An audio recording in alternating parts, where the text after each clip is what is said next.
Eu gostaria de meditar nessa noite junto com vocês um tema que fala sobre o Natal, Deus quebrando paradigmas. Deus quebrando paradigmas. E talvez seja uma expressão nova ou não tão usual que nós estamos acostumados a ouvir.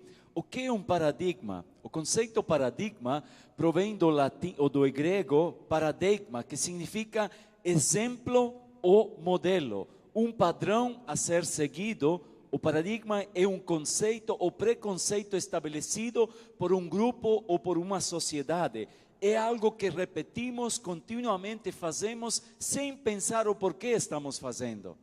Então, um paradigma é um modelo, um exemplo que nós seguimos automaticamente. Não significa que está certo nem que está errado, simplesmente está ali presente e nós achamos que é algo que deve, digamos que está certo fazê-lo. A quebra de um paradigma é justamente não seguir um padrão determinado. A quebra do paradigma é não seguir um modelo já proposto. Por exemplo, para exemplificar um pouco esse pensamento, por exemplo, nos anos de 1950, beijar-se em público não era bem visto, não era algo, digamos assim, era um ato de desrespeito para a sociedade, para os outros. E a sociedade tinha o paradigma de que uma moça que se deixasse beijar em público, ela não era boa para a família, ou seja, não tinha uma boa fama. A partir dos anos 60, 1960 em diante, com a liberação sexual e com o movimento feminino, todo esse pensamento foi mudando e hoje em dia beijar-se em público não é considerado um tabu em muitos lugares, em muitas sociedades da nossa comunidade, da nossa sociedade. Então isso é um paradigma, é um modelo já proposto e quebrar o paradigma é justamente cortar esse modelo, esse pensamento, esse costume já proposto ou já estabelecido. No Natal, Deus quebra uma infinidade de paradigmas, uma infinidade de conceitos, de modelos que haviam sido postos pela sociedade, pela humanidade. A vinda de Jesus é uma infinidade de paradigmas, de quebras de paradigma. E permita-me compartilhar algumas delas. O primeiro, o Rei dos Reis nasce numa estrebaria e não num palácio. Um rei não é colocado perto dos animais. Um rei não é deitado dentro de um coxo onde os animais se alimentam. Um rei nasce em um palácio, nasce com todos os luxos e todas as honras que um rei se merece. E o povo judaico estava esperando um Messias, estava esperando um rei glorioso. E Deus quebra esse paradigma enviando Jesus, que nasce como o Rei dos Reis, mas um rei diferente, quebrando o modelo, um rei que se aproxima, um rei humilde, mas ao mesmo tempo sofredor. Em segundo lugar, outros paradigmas, o Deus se revela a pastores e magos e não a religiosos nem a poderosos. Vocês sabiam que os pastores faziam parte de um grupo social tão desprezado que nem no templo lhe era permitido entrar? Por mais que os pastores eram judeus, não lhe era permitido entrar no lugar dos santos, onde os demais judeus podiam se congregar para celebrar suas cerimônias e sua adoração a Deus. Eles, os pastores, eram obrigados a ficar do lado de fora, junto com os gentios, junto com os deficientes e junto com as mulheres. A este grupo desprezado pela sociedade, a este grupo desprezado pela própria religião judaica, Deus se manifesta e envia a saudação do anjo e do coro dos anjos anunciando a chegada do Salvador a um grupo de pessoas que podemos dizer assim, realmente pessoas muito simples, longe, que estavam no deserto cuidando das suas ovelhas. Os magos eram pessoas misteriosas, eram estranhos, viviam em busca de mística, tentando decifrar os mistérios dos céus e através das suas pesquisas e através de ciências ocultas. E Deus se revela a este grupo de pessoas que não eram nem judeus. Eles estavam longe de Israel. E a esse grupo de pessoas, Deus se manifesta através de uma estrela que conduz até que eles se possam encontrar com Jesus. E não se revela a escribas nem a fariseus que estudavam, que estavam discernindo as escrituras do Antigo Testamento. Deus não se revela àqueles que ocupavam cargos respeitáveis na hierarquia da religião judaica, como sumo sacerdote ou como os membros do Sinédrio, sino a pessoas simples, pessoas desprezadas pela sociedade, pessoas que não eram nem parte do povo de Israel. Esta é uma quebra de paradigma. Terceiro lugar, Natal mostra um Deus acessível e não um Deus que provoca medo. Natal é a vinda de Deus na forma humilde, aproximando-se do homem, chegando perto do homem para caminhar junto com a humanidade. Diz que ele será chamado Emanuel, que significa Deus conosco. Nas religiões falam de um Deus grande e poderoso. Por exemplo, no Islã a saudação Alá é grande, já revela a esse Deus grande e temeroso. Inclusive na religião judaica, pronunciar o nome de Deus faziam com muito temor e com muito tremor. Inclusive no templo, na construção do templo, eles fizeram um lugar onde Deus se manifestaria, o santo dos santos, onde Deus se manifestava. E lá as pessoas não podiam entrar. Uma vez por ano o sumo sacerdote podia entrar para se encontrar com Deus, para poder realmente se relacionar com Deus. Os gentios, os desprezados, as mulheres, os humildes eram colocados fora no pátio, nem podiam entrar a ter acesso à celebração. No Natal, justamente vemos essa quebra de paradigma, Deus mostrando-se acessível, Deus aproximando-se aos homens, Deus chegando-se muito perto de cada um de nós, das pessoas mais simples, das pessoas ignoradas pela sociedade. Deus se chega para cada um deles. Pastores, serviciais, analfabetos, magos que estavam distanciados da promessa de Deus. Deus se aproxima deles. Deus estende o seu braço para poder se chegar perto deles e poder ser acessível, poder ser um Deus acessível para toda a humanidade. Outra dos paradigmas que é quebrado através do Natal é que Natal mostra a universalidade do Evangelho de Cristo.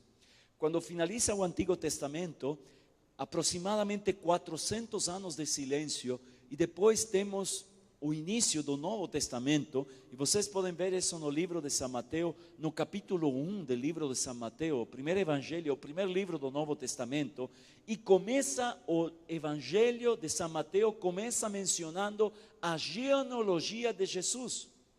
Eu penso, mas que maneira mais sem sentido começar a escrever um livro, mencionar um livro, escrever um livro, a genealogia. Mas vocês sabem que para os judeus a genealogia era muito importante, porque ela revelava de que família a pessoa era. Ela revelava a sua origem, a que família pertencia, o valor do nome dessa família, a pureza étnica, se essa pessoa era 100% judeu ou não. E na genealogia de Jesus aparece algo que chama muito a atenção, que não é comum nas outras genealogias que temos no livro, que está na nossa Bíblia e que era algo comum no costume judaico. Menciona o nome de 4 mulheres. No versículo 3 menciona o nome de Tamar, Raabe no versículo 5, Rute no versículo 5 e Bateseba no versículo 6. A surpresa disso é porque as mulheres não tinham direitos, não eram mencionados na genealogia. não apareciam na genealogia. As mulheres eram consideradas propriedade dos pais ou dos seus maridos. E fica mais interessante ainda quando a gente olha um pouquinho nas Sagradas Escrituras e descobre a história dessas 4 mulheres que estão na genealogia de Jesus. As 4 mulheres nos revelam um pouco essa história. Por exemplo, Tamar fingiu-se de prostituta e seduziu o seu próprio sogro Judá. Encontramos isso em Gênesis capítulo 38. Raabe era uma prostituta que morava na cidade de Jericó, que recebeu os espiões do povo de Israel, que foram a ver a cidade de Jericó depois, antes de ser destruída as suas muralhas. Encontramos esse relato em Josué capítulo 2. Rute era uma estrangeira da terra de Moabe, e temos um livro no Antigo Testamento chamado Rute. E Batseba, conhecemos a mulher com a qual o rei Davi cometeu adultério. Mas o que nos revela isso é algo muito interessante e gostaria de compartilhar. A história destas mulheres nos mostra que o amor de Deus é para todos. É para homens, é para mulheres, é para perfeitos, é para imperfeitos, é para adultos, é para crianças, é para ricos, é para pobres. O amor de todo, o amor de Deus é para todas as pessoas. Nenhuma pessoa está isento, está longe do alcance do amor de Deus. A história dessas 4 mulheres que estão na genealogia de Jesus nos demonstra realmente essa universalidade do reino de Deus, essa universalidade do amor de Deus. Também essa história dessas mulheres nos mostra que Deus não se fundamenta no mérito humano para nos receber, para nos aceitar, não se fundamenta naquilo que nós fazemos. Eu acredito que nós não iríamos escolher essas mulheres para fazer parte de nosso projeto de vida. As suas histórias, o seu currículo não era digno para poder ser parte da história da nossa vida.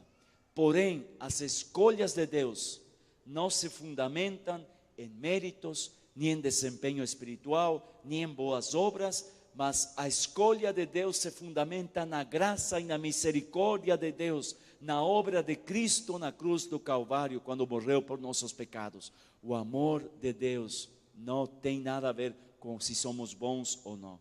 E a história dessas mulheres nos revela que o fracasso humano é matéria-prima para o propósito divino. Mais importante do lugar de onde você veio é o lugar para onde você vai. Mais importante daquilo que você é aquilo que você pode chegar a ser. Para Deus, Deus está mais preocupado não com o começo da tua história, mas Deus está preocupado como vai terminar a tua história. Para Deus não importa como você começou, ou não tem razão de ser para Ele de onde começou. Você pode ter sido desprezado pelos seus pais, talvez você era um candidato para o aborto, talvez alguém teve que criar você, talvez os teus pais, você nem conhece teus pais verdadeiros, mas para Deus isso não importa, ou não é tão importante. Para Deus é importante onde vai terminar a tua história. Por isso, a matéria-prima de Deus, do projeto divino de Deus, são os fracassos humanos.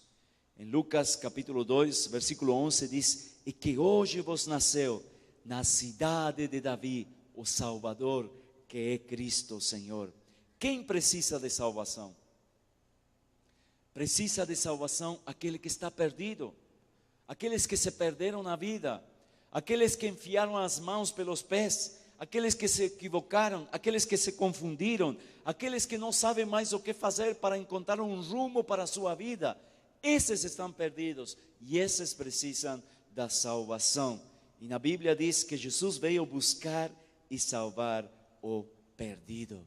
Jesus veio buscar e salvar o perdido. Eu desejo que, apesar de todo o movimento desse final de ano, apesar de todo o glamour da celebração do Natal, apesar de toda essa festividade que cerca esta celebração tão importante, que a gente não se esqueça que o centro é Jesus, que Deus enviou Jesus para quebrar paradigmas, para quebrar conceitos que eram barreiras que habían sido construídos, que os próprios homens construíram e que impossibilitavam que os homens pudessem se concentrar com Deus, porque nele, em Jesus, encontramos a graça de Deus disponível a todos nós. Por isso, eu lhe convido para que neste Natal você permita que Deus quebre o paradigma na qual tua vida se encontra. Talvez você se encontra num caminho, está indo numa direção e você está fazendo as coisas e já não sabe por que está fazendo, mas simplesmente está fazendo e o teu caminho está indo cada vez mais confuso, cada vez mais perdido.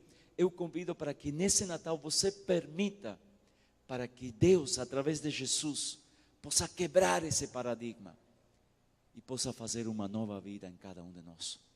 E ali sim, então será Natal. Vamos a curvar-nos para ter um momento de oração. Vamos a fechar nossos olhos e vamos ter um momento de oração. Querido Deus, eu quero te agradecer por essa noite maravilhosa e por esse tempo de Natal onde podemos separar, Senhor, e podemos lembrar a tua vinda a este mundo. E, Senhor, quero te agradecer porque tu vieste para derrubar essas barreiras de separação que impediam que nós pudéssemos nos achegar a ti. E eu quero te rogar, ó Deus, que tu possas permitir para que nesse Natal tu novamente venhas a nascer no coração de cada um de nós. E que esse Natal não seja somente uma festa a mais, mas que sejas tu sendo o presente principal em nossa vida. No nome de Jesus oramos. Amém. Amém.